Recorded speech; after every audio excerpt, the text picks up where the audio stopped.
Senhor, em seu nome,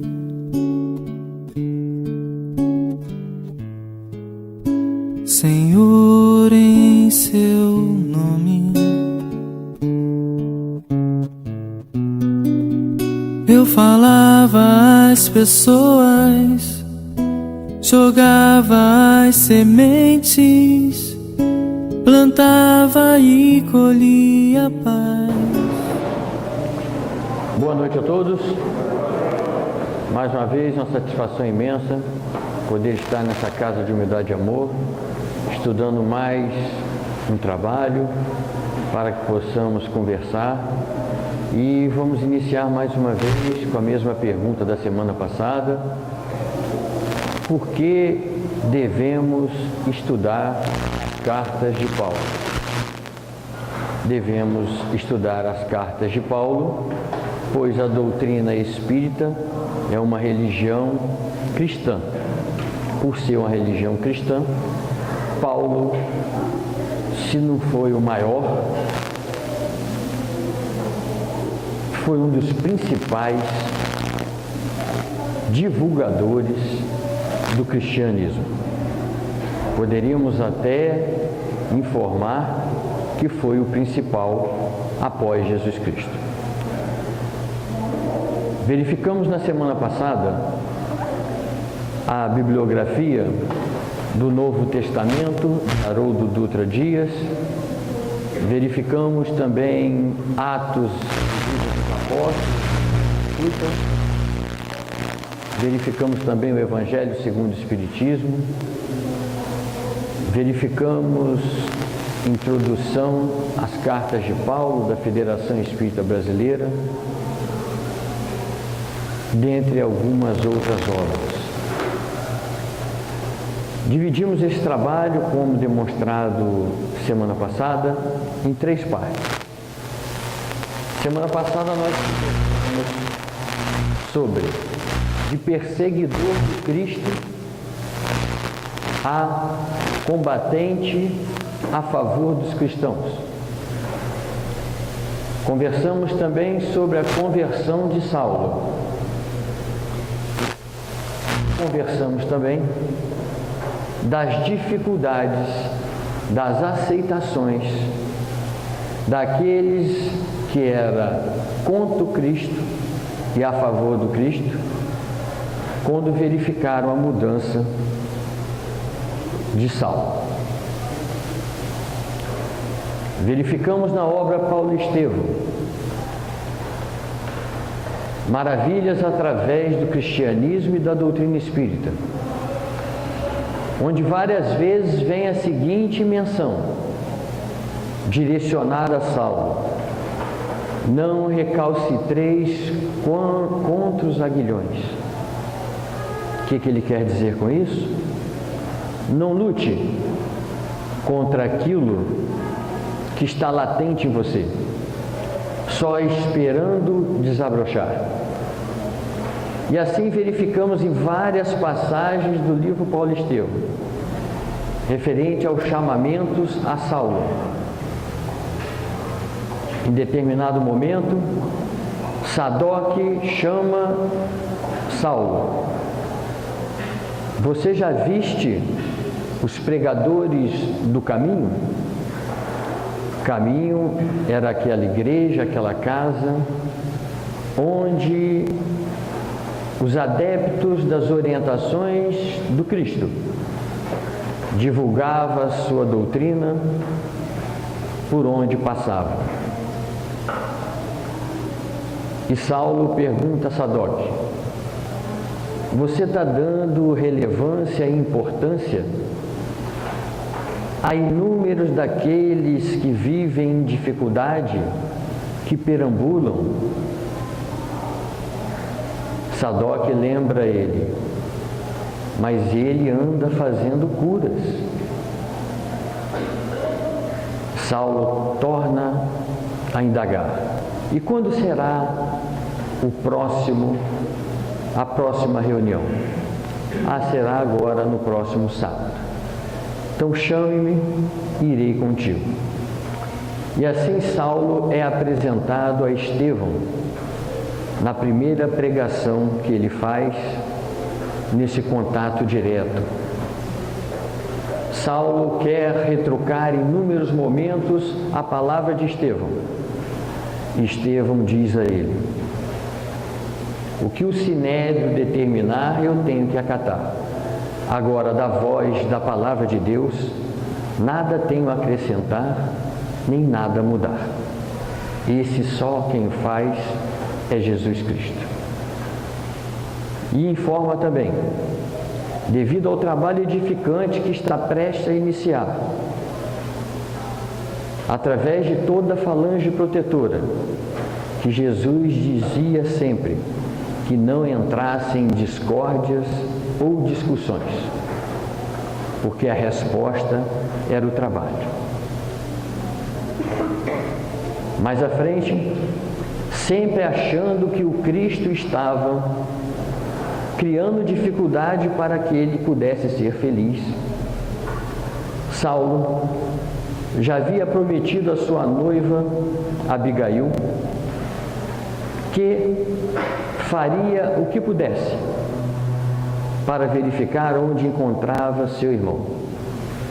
E para seu espanto, o seu irmão é Estevão, Gesiel. E naquele momento, onde ele interfere incisivamente para a morte de Estevão, Estevão olha para Abigail e informa a ela: não tenha raivas do seu noivo, porque ele é fiel a Moisés. Imagine quando ele conhecer o Cristo. Verificando a dificuldade em função da morte de Estevão, onde foi criado um muro entre a relação de Saulo e Abigail, ele termina o namoro, o noivado. Dias se passaram, Saulo repensa, e esses novos pensamentos dele vêm, na verdade, em função das brigas incessantes que estão dentro dele. Porque ele não consegue compreender como um doutor da lei não consegue ter a paz que tinha Estevão no semblante quando estavam perdendo a vida. E fora os outros que conversavam sobre o Evangelho do Cristo, aquele semblante calmo, ameno, sincero e amoroso. Como ele, doutor da lei, cada vez que praticava um ato de dificuldade para o seu semelhante, mais conflito, na verdade, existia dentro dele.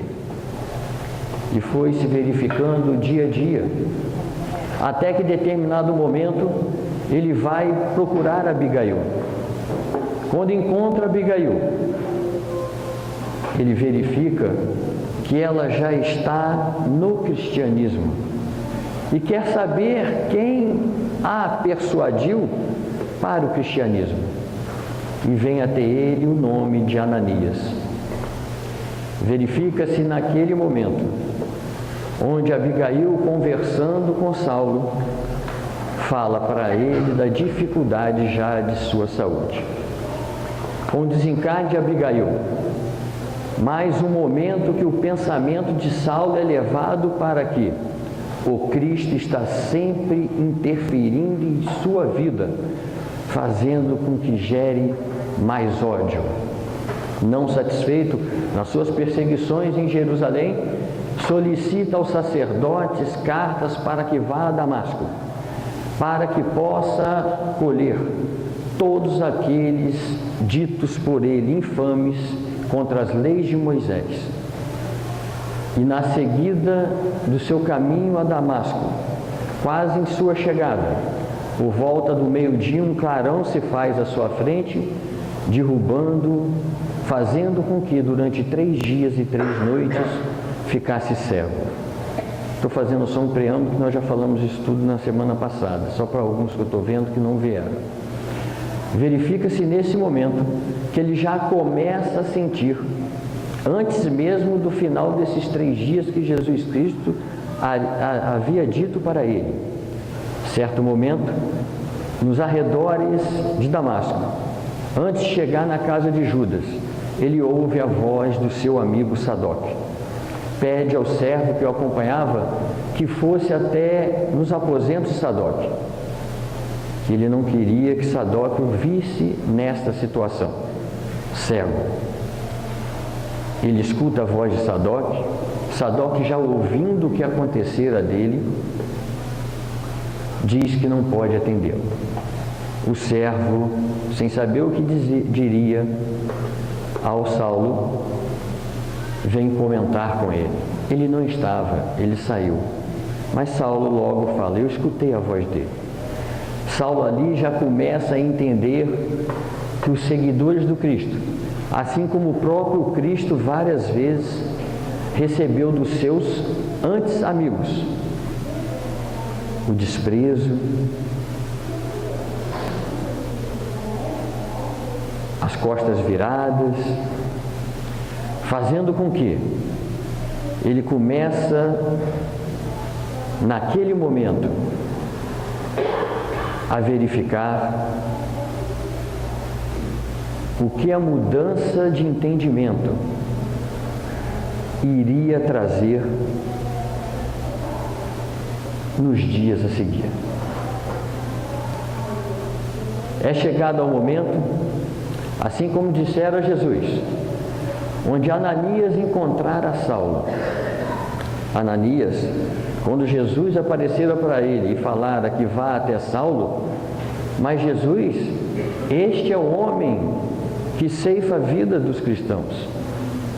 Aí Jesus, com a sua moral, ordena que ele faça o que está sendo determinado. E assim Ananias cura Saulo de Tarso. Naquele momento, já passado 3 dias das reflexões essas que já vira antes mesmo do acontecido, Saulo já vinha na estrada de Damasco sentindo um desconforto esse que não era físico, desconforto esse que era espiritual. Ele não sabia narrar na verdade o que estava acontecendo com ele, já que estava prestes a uma mudança completa. O mais importante da história de Saulo e de Paulo é que ele sempre foi fiel àquilo que foi orientado. Ele foi fiel ao que as leis humanas, criadas culturalmente por Moisés e pelos profetas de Israel, foram ensinados a ele na infância e na adolescência. Por isso que Estevão, certa feita, falou, imagine quando ele conheceu Cristo. A partir desse momento, Saulo é orientado por Gamaliel que ficasse em repouso, e aí foi direcionado e ficou 3 anos no deserto através dos seus pensamentos, das suas orientações. Verificamos ainda na semana passada os seus padecimentos, as suas dificuldades, as hostilizações que ocorreram durante esse período. Hoje nós vamos procurar tratar nessa segunda parte das cartas ou epístolas de Paulo. Vamos começar a tratar das suas 3 viagens e vamos verificar na semana que vem, mas já iniciando também nessa, os ensinos evangélicos que esse querido irmão, onde traz através do Fonte Viva, do Caminho, Verdade e Vida, do Vinha de Luz e tantos outros, vários ensinamentos do nosso Evangelho. Então nós vamos ver hoje a importância das cartas, as igrejas e suas viagens. Nós vamos verificar que existia 2 principais igrejas, a do Caminho, que era em Jerusalém, e também a de Antioquia, onde essas 2 igrejas, onde Paulo praticamente fazia o início de suas viagens para as suas peregrinações missionárias. Uma característica muito interessante de Paulo, onde ele ia, que não conseguia fundar uma igreja, pelo menos uma casa cristã, ele colocava nos arredores ou naquelas vilas. Muito interessante, similar à doutrina espírita, quando de sua iniciação. Hoje, se nós verificarmos algumas casas aos arredores do Irajá, nós verificamos que ainda tem o formato daquelas casas antigas. Já viram isso? Ali mesmo do lado do Mundial, Joana d'Arc, onde o Heitor, irmão da Fátima, né, trabalha lá, aquela pode ver que é um formato de uma residência. E antigamente tinha muito isso, um compartimento de uma residência que a gente fazia as reuniões mediúnicas. Vamos verificar que essas cartas, essas epístolas, muitas delas foram escritas nas prisões, né? Naqueles momentos de reflexões. E outra coisa, característica essencial de Paulo, ele não escrevia a sós, ele sempre escrevia com mais alguém. O que ele quer dizer com isso? Coletividade. Nós só vamos conseguir vencer quando pensarmos em união. Sozinhos nós não vamos ter êxito. Então a gente só vai conseguir alguma coisa. Essa é a característica do Evangelho: somar, né? Unir, fraternidade, solidariedade.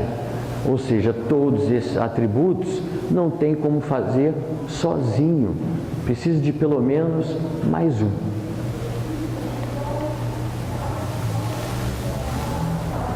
E aí nós temos, também não está em discussão, que conforme alguns estudos, a maioria deles traz para nós 13 ou 14 cartas ou epístolas, mas na sua grande maioria informa sobre 13, porque a 14ª, que é dos Hebreus, na verdade não foi escrita por Paulo. Então, a princípio, seriam 13, né? Então, nós temos do Romanos, a 1ª e 2ª dos Coríntios, Gálatas, Efésios, Filipenses, Colossenses, Tessalonicenses, a 1ª e 2ª, 1ª e 2ª de Timóteo, a de Tito e Filemão.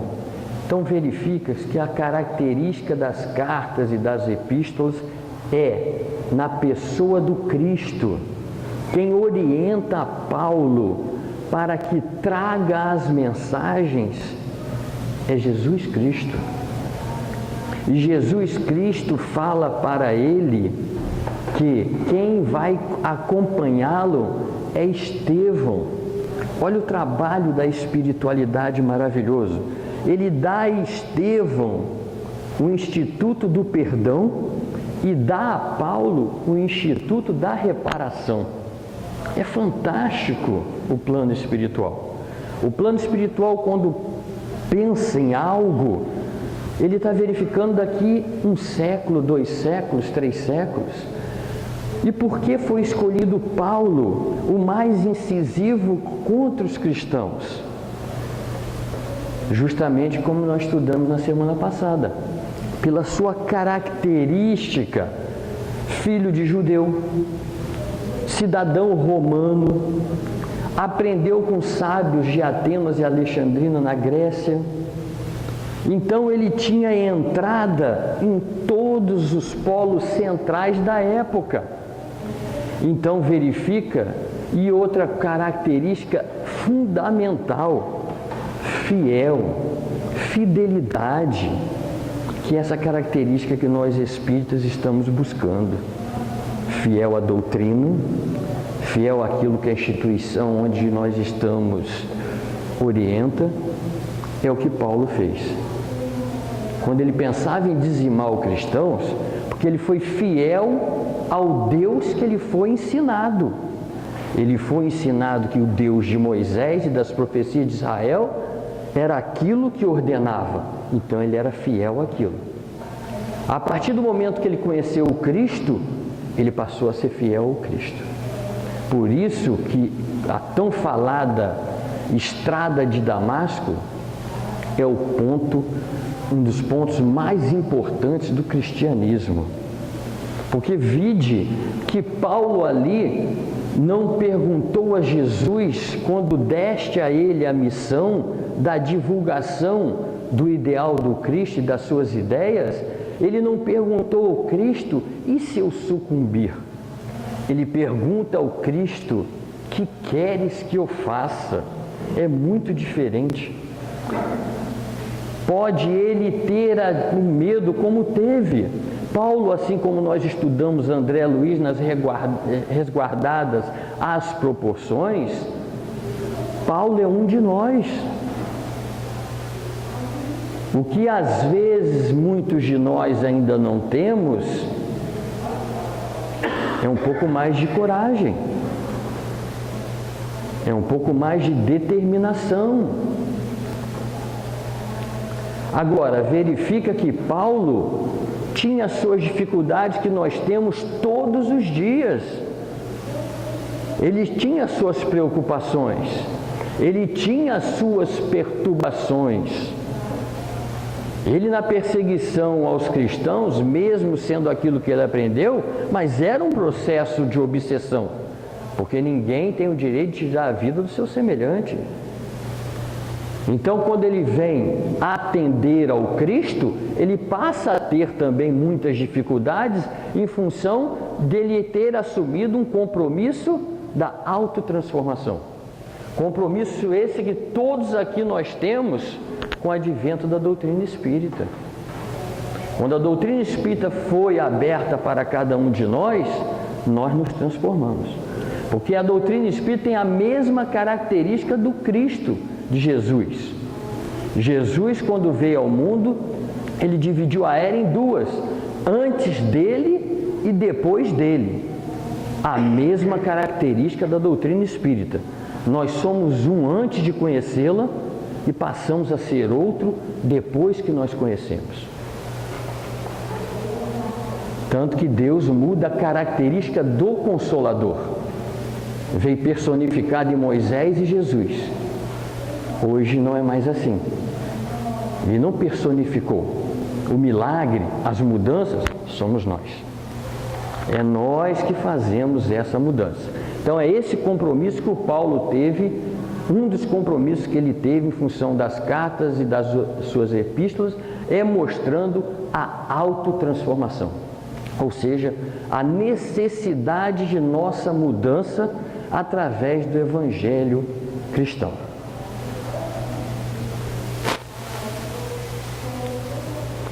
Como surgiram as epístolas? Como nós dissemos, foi inspirado diretamente por Jesus a escrever essas cartas.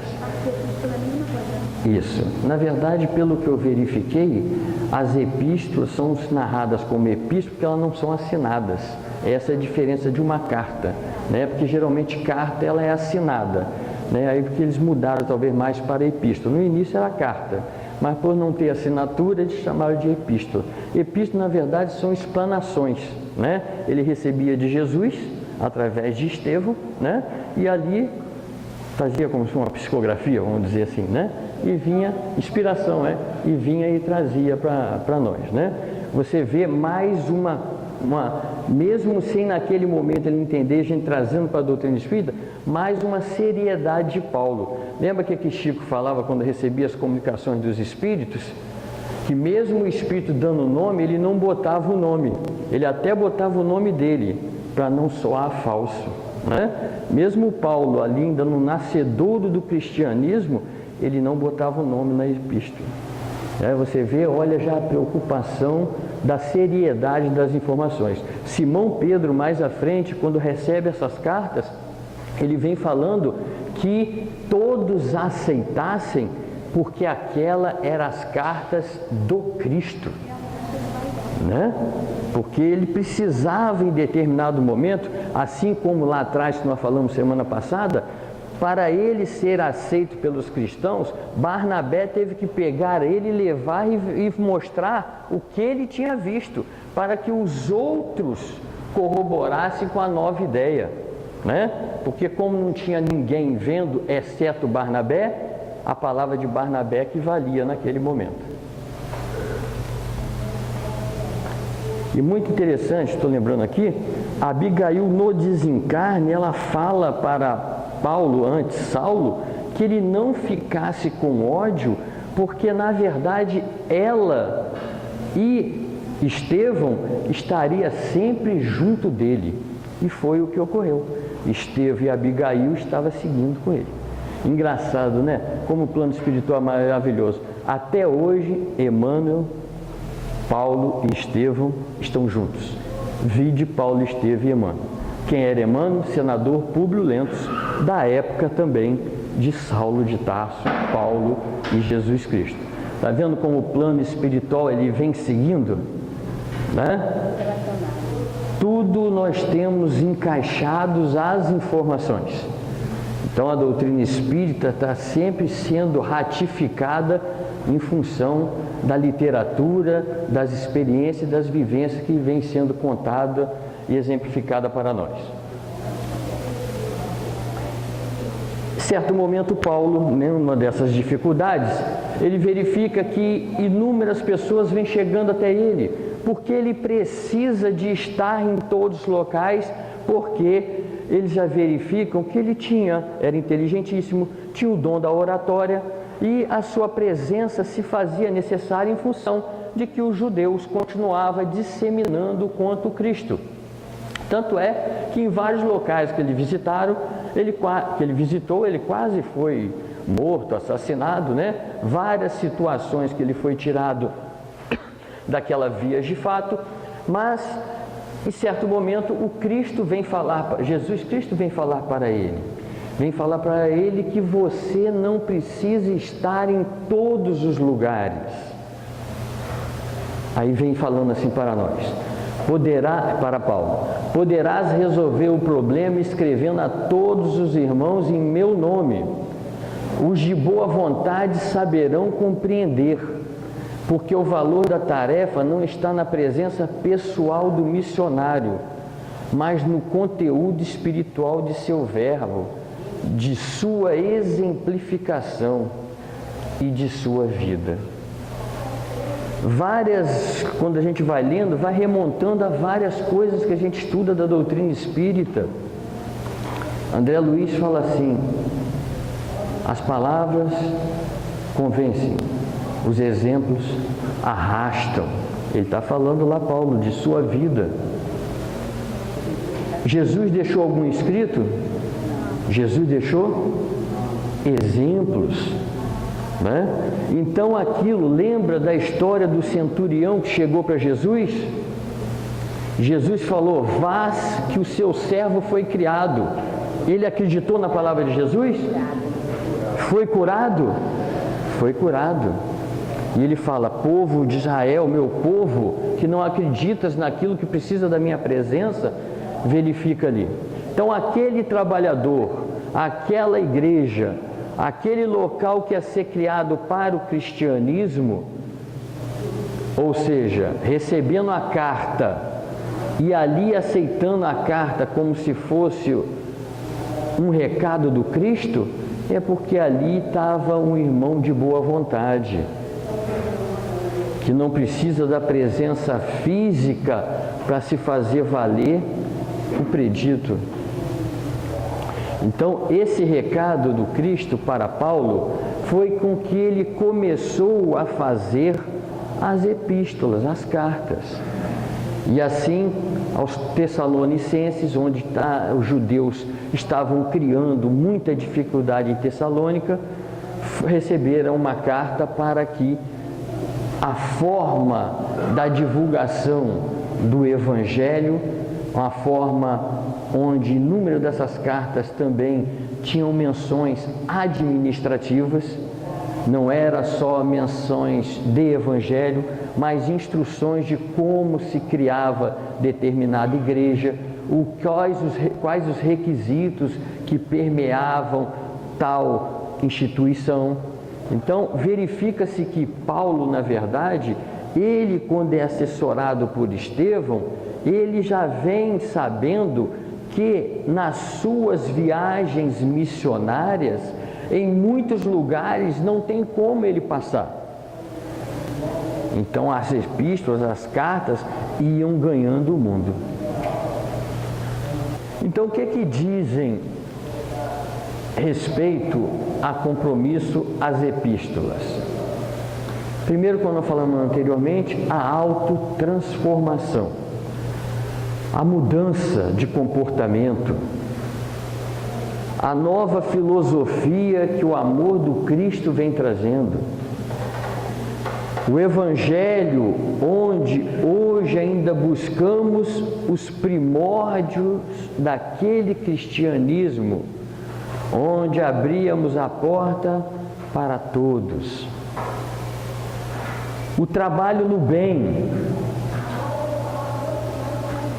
Verifica-se que o semelhante era a meta que Paulo tinha. Quando fala que ele é o apóstolo dos gentios, era em característica daqueles que estavam sedentos e ávidos de uma nova informação. Então ele pôde gradativamente aqueles necessitados começar a levar o trabalho do bem. A caridade. Verifica que a própria doutrina espírita tem a mesma premissa do que o trabalho do cristianismo, dos primórdios. Tanto que Kardec traz para nós: fora da caridade não há salvação. Ele não fala que é fora da doutrina espírita, porque a doutrina espírita segue o Cristo. A doutrina espírita segue a lei de amor de Jesus Cristo. Então ele fala que é fora da caridade, a verdade. Então Jesus Cristo vem trazer para nós a verdade. A doutrina espírita faz a mesma consonância. Então Paulo vem o tempo todo trazendo em suas orientações, em suas pregações, a verdade que o Cristo anunciara. A consciência. Por que a consciência? É aquilo que falamos antes. Não recalcitreis contra os aguilhões. O que é isso? Está latente. Está latente em todos nós o amor de Deus. Está latente em todos nós as virtudes do Pai. Então nós ficamos brigando com isso que existe dentro de nós. Então a consciência já está ali para desabrochar aquilo que está sendo mostrado. Acontecera com Saulo. Foram inúmeras as apresentações de Jesus para ele. E ele em nenhum momento verificara que a verdade estava ali. Foi necessário aquela dificuldade momentânea para que houvesse o despertar. A fidelidade a Jesus. A fidelidade a Jesus é a fidelidade à nossa religião, é a fidelidade à nossa instituição, porque uma das características principais de Paulo de Tarso era a fidelidade à instituição religiosa. Eram as duas coisas que ele pregava o tempo todo: fidelidade ao Evangelho de Jesus e fidelidade à instituição que estava inserida. E a mediunidade com Jesus.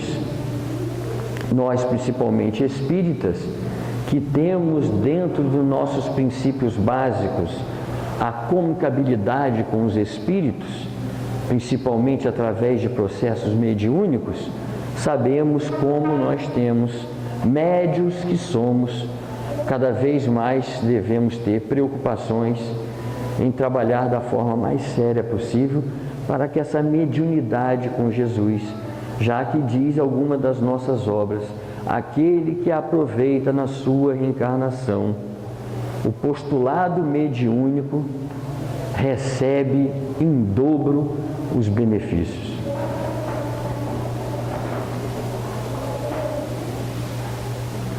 Na primeira epístola aos Coríntios, 10, 23, está lá um comunicado interessante.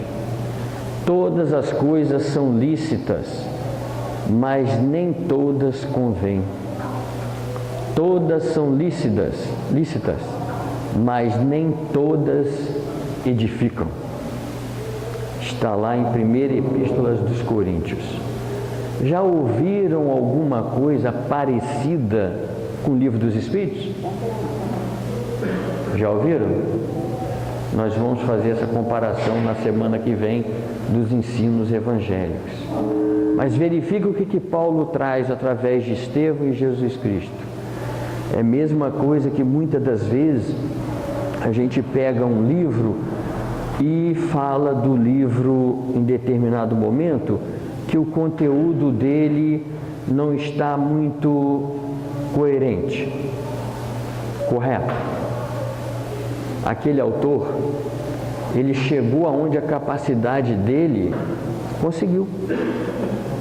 E às vezes, quando nós éramos com menos dificuldade antes, aquela obra foi boa para nós ou foi boa para alguém. Então, é ali que ele está dizendo, as coisas são lícitas, mas nem todos convém. Nós já sabemos fazer o julgamento do que é bom para nós e o que não é bom, né? As situações do dia a dia, o que ele quer dizer ali? As situações do dia a dia são nos apresentadas. E ali você verifica o que lhe convém. Se o que lhe convém é aquilo que causa desagravo em alguém, é porque ainda é muito forte em você. E aí você vai brigar com aquilo porque não edifica. É isso que Paulo quer dizer para nós. Então, é apresentado para cada um de nós, todos os dias, inúmeras situações. E vai chegando a cada momento que aquilo que julgávamos lícito lá atrás, hoje julgamos ilícito. Porque temos uma compreensão diferente.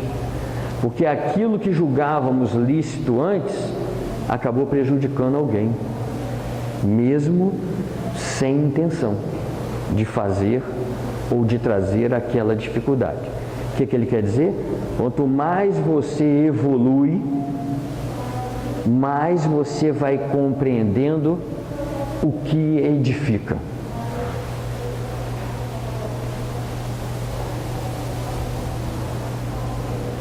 Em Romanos está lá: porque não faço o bem que prefiro, mas o mal que não quero, esse eu faço. Livro dos Espíritos, o bem ou o mal. Céu, inferno, semeadura, colheita, ação, reação. Muitas das vezes ouvimos a palavra do Cristo, de Jesus, é-nos apresentado, mas ainda incorremos em erro. Aquilo é mais forte em mim ainda. Aquilo ainda consegue fazer com que eu não verifique aquele benefício que está sendo apresentado. Então ele quer dizer, eu ainda não consigo fazer aquilo de bom que é me apresentado, porque o mal ainda está fazendo de mim um ser onde verifico o meu interesse em primeiro momento. Gradativamente, você, com as suas modificações, você vai verificando que não faz mal ao semelhante. Como se dá isso? Você começa analisando que em alguns momentos da sua vida você começa a ter paz, e através dessa paz que você não tinha antes, você começa a refletir o que levou você a ter paz em alguns momentos de determinados dias e o que levou você a trazer ainda e ter aquelas dificuldades que estão se apresentando. E aí você faz a escolha. Quero aumentar os momentos de paz ou quero ainda intensificar o mal que existe em mim?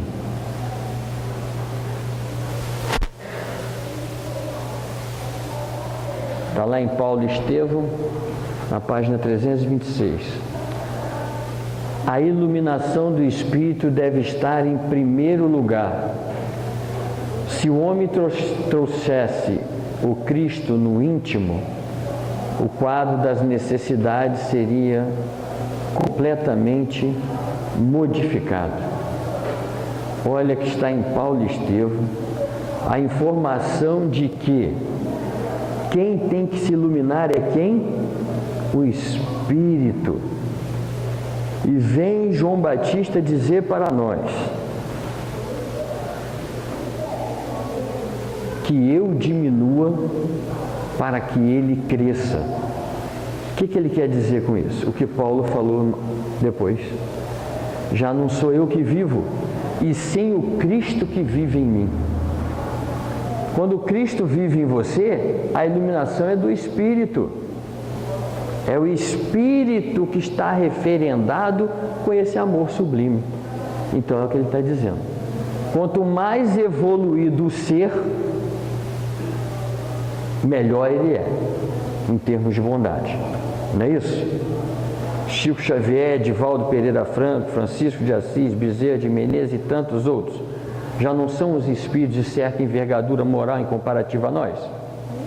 Porque a bondade já não está ali naquele espírito. Então a iluminação é do Espírito.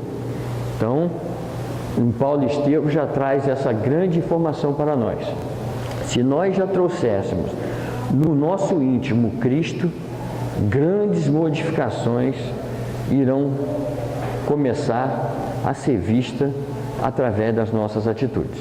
Então, como eu falei antes, as igrejas, a Casa do Caminho em Jerusalém e a igreja de Antioquia, em cada cidade ou vila visitadas, se não fosse possível fundar uma igreja, deixava o núcleo cristão doméstico.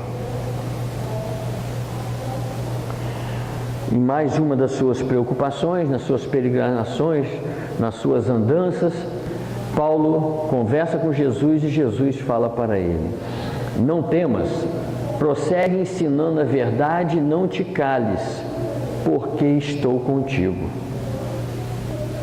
Quem aqui, na sua dificuldade, na sua vida, não fez uma rogativa a Deus e Deus não respondeu através de Jesus daquela forma? Todos nós, indistintamente. Podemos não ter perguntado com as mesmas palavras de Paulo, podemos não ter sido respondido por Jesus nas mesmas letras que estão ali, mas fomos respondidos. Porque todos nós aqui tivemos problemas na vida. Muitos dos problemas que se apresentavam, a princípio, sem solução. E nós estamos hoje aqui, sinal que os problemas tiveram solução. Um dia eles estão mais fortes, outro dia nós estamos mais fortes do que eles.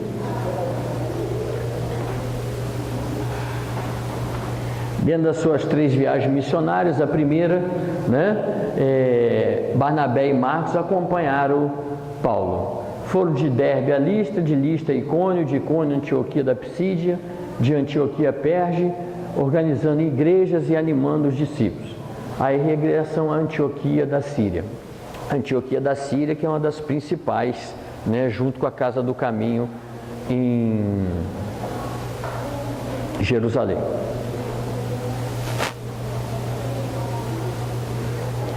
Na segunda viagem, dessa vez em companhia de Timóteo, Lucas e Silas voltaram às igrejas da Síria, da Cilícia, Derbe e Listra.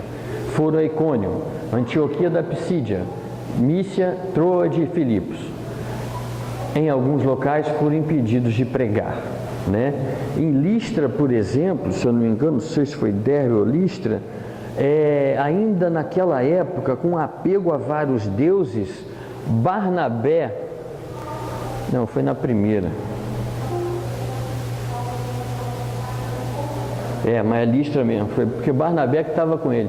Barnabé e Paulo, Barnabé foi chamado de Deus Júpiter e Paulo foi chamado de Deus Mercúrio. né? Para a gente verificar que naquela época, mesmo Moisés já intitulando Deus único, ainda apregoava nome de vários deuses, né?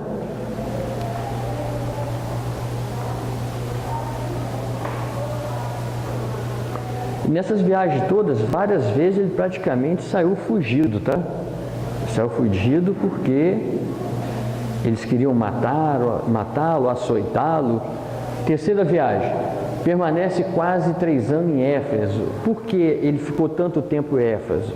Éfeso era uma região primordial, principal da Ásia. Então ele precisava ficar muito tempo ali para que pudesse divulgar o cristianismo.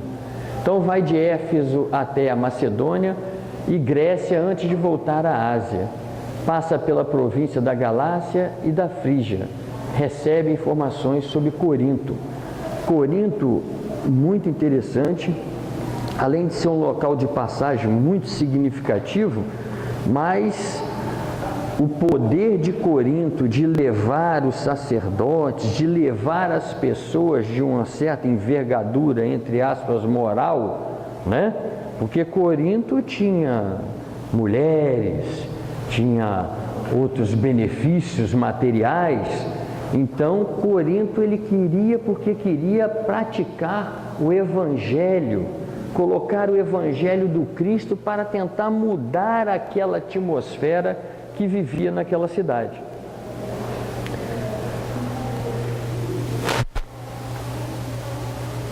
Então, nós fizemos também um outro quadro dos itens principais de cada viagem. Na primeira viagem, ele passa, né, em Salamina e Pafos, encontra o Elimas, o encantador, que ele inclusive lá em Pafos ele fazia algumas magias, e dentro dessa magia, porque ele queria apregoar contra o cristianismo, ele fica cego. A conversão do procônsul, interessante, né? Paulo tinha tanta habilidade na fala, se deixasse ele falar, ele persuadia, mas pela verdade, ele conseguia convencer. Paulo tem seu nome mudado, né? João Marcos deixa Paulo e volta para Jerusalém. Paulo é apedrejado em Listra. Derbe, a última cidade a ser visitada, e ele volta para casa. Isso tudo aconteceu na primeira viagem. Na sua segunda viagem, Paulo visita as igrejas na Síria e Cilícia. Em Derbe e Listra, Timóteo se integra ao grupo. Paulo visita a Frígia na Galácia. Em Troade, Paulo tem uma visão. A conversão de Lídia e do carcereiro em Filipos. Paulo funda a igreja de Tessalônica, prega em Atenas e volta para Antioquia. Na sua última viagem missionária, em Éfeso, livros de magia são queimados, a raiva dos artífices. Paulo visita a Macedônia e a Grécia. A defesa perante o rei Agripa é muito interessante nesse momento da prisão de Paulo, né? Paulo fica preso um período bem significante, do ano, se eu não me engano, de 57 a 60 depois de Cristo. E nesse período, no primeiro momento, quem presidia era Félix. Félix, não tendo ali argumento, já que ele fez as suas defesas lá na Cesareia, não consegue fazer com que mantivesse mais tempo ele ali. Ele depois é encaminhado, para um novo presidente, um novo gestor daquela época, chama-se Festo. Festo, que tem lá uma união com os judeus, não consegue também ver qualquer característica para que possa manter preso Paulo. Eis que Paulo, como cidadão romano, pede que seja levado para a análise dos romanos. E ali, mais uma vez, é verificado a possibilidade do rei Agripa analisar, porque quer condená-lo. E naquele momento, Paulo faz uma das mais brilhantes defesas a seu favor, uma das mais brilhantes oratórias, que o rei chega para ele e fala assim: por muito pouco você não me persuade a virar cristão. Com isso,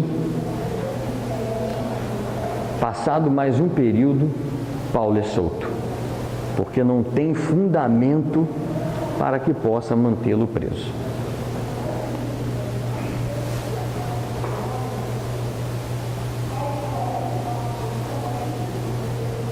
Aí, mas ali ainda tem, Paulo sofre um naufrágio em sua ida a Roma, e nesse naufrágio ele recebe a informação do Cristo que ninguém ia sucumbir, né? É porque Paulo já tinha falado para eles para ir para determinada rota, eles não quiseram, eles sofreram um revés, mas ele recebe a informação que, através do plano espiritual, que não ia acontecer nenhum mal a nenhum daqueles presentes na embarcação.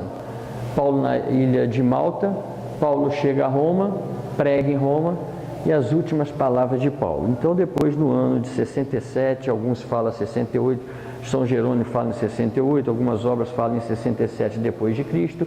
Paulo, alguns falam decapitado, outros já vêm falando degolado, né? E a gente vai verificando a quantidade de informações acerca desse material. Mas o mais importante dessa estada de Paulo entre nós aqui no plano físico é que, com essa visão celestial que ele chama, quando Cristo vem até ele na estrada de Damasco. Todos nós aqui andamos um dia na estrada de Damasco. Mas a estrada de Damasco aqui, de cada um, pode ter sido na porta da Cisplatina, pode ter sido na porta da sua casa, pode ter sido numa situação dentro de um hospital público, pode ter sido em algum lugar onde te levou a determinado grau de dificuldade ou de reflexão, e ali foi o seu despertamento. Essa é a sua estrada de Damasco. Esse é o encontro com Jesus Cristo, que só cada um de nós sabe quando ele aconteceu. Porque depois que isso acontece, todos nós somos Paulo de Tarso. O que falta um pouquinho, talvez, em nós, é um pouco mais de fé, de perseverança e de coragem. Porque quando ele disse para nós, para Paulo em certo momento, ande. Jesus falou, levanta-te e anda. Aquele que toma a minha espada e segue-me, a ele darei a plenitude. A mesma coisa que ele falou para Paulo. Então Jesus vem sussurrando em nossos ouvidos, dizendo, aquele que quer me seguir, ele também disse, se me seguires, terás aflições. Ele falou para Kardec. O que ele quer dizer com isso? A aflição é esse pensamento nosso. O tempo todo estarmos refletindo, onde aquele lobo que antes nos consumia muito, nos levando ao prejuízo, hoje ele já não nos consome tanto, porque aquele cordeiro está começando a renascer, a nascer.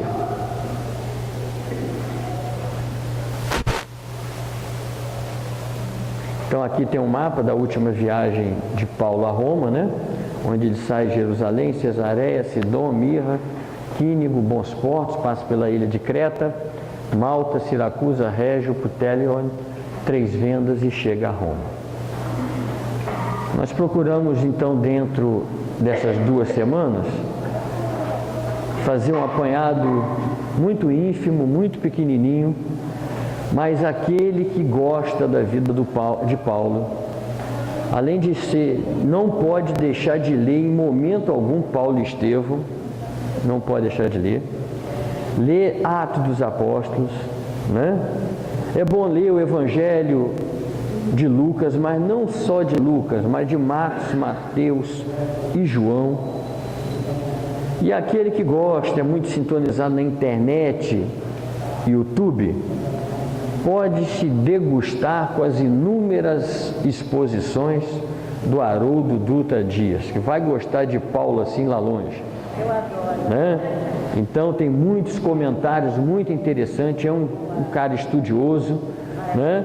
Então quem quiser também gosta de, porque acho não, tenho certeza que Paulo veio trazer para nós tudo que Jesus ensinara e tudo que Kardec veio trazer para nós, está disseminando e tentando cada vez mais colocar em nossos corações. E mais uma vez, vocês colocaram mais a virtude da paciência hoje, escutando a gente aí por quase 1 hora. Muito obrigado, muita paz, tá?